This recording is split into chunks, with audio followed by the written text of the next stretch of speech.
Welcome back to the Seattle Bird Podcast. I'm your host, Leo. In this episode, our bird spotlight is on the Pacific Wren. Pacific wrens are present year-round in the Seattle area and up and down the coast from Alaska to California. You will often encounter them in forested walks and likely hear them before you see them. Though small, Pacific wrens are loud.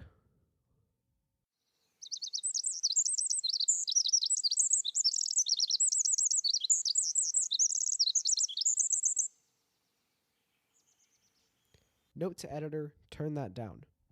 Notice the complexity of the song. All About Birds explains that particularly during the breeding season from April to August, male wrens sing for 5 to 10 seconds, putting together up to 50 different phrases.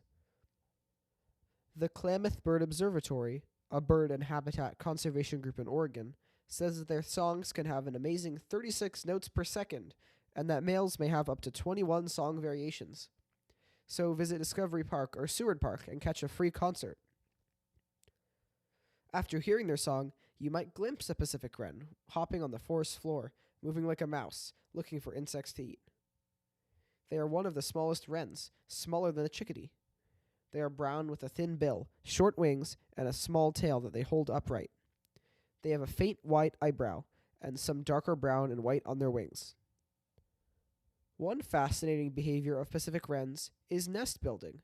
Males build multiple camouflaged globe-shaped nests in all sorts of cavities low to the ground, holes in trees, under masses of roots, in stream banks, or in hanging moss. They show a potential mate several potential sites, and once one is chosen, the couple line the nest with soft materials such as feathers or hair.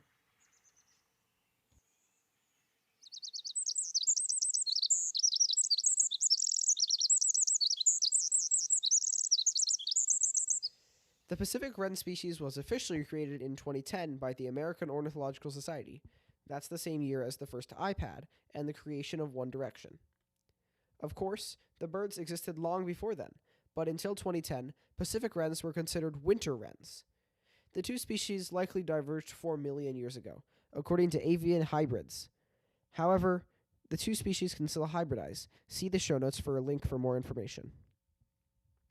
The Pacific wren's scientific name is Troglodytes pacificus, from the Greek troglodyte, or cave dweller, due to their habit of hopping into cavities to find food. Near Seattle, the most common birds that look like Pacific wrens are house wrens, marsh wrens, and Bewick's wrens. Pacific wrens stand up for their remarkable songs and forest floor behavior. House wrens are more likely to be found around human developments, and marsh wrens are found in marshes. Bewick's wrens can be distinguished by sight, as they have white bellies and a more distinctive white eyebrow.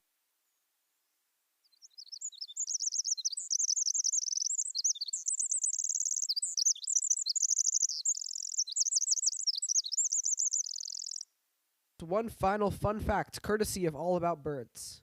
During the winter, Pacific wrens can cozy up in a nesting box to stay warm. One nesting box in western Washington was found with 31 wrens. If you enjoyed learning about and listening to the Pacific wren, check out our previous episode on the Bewick's wren. A link is in the show notes.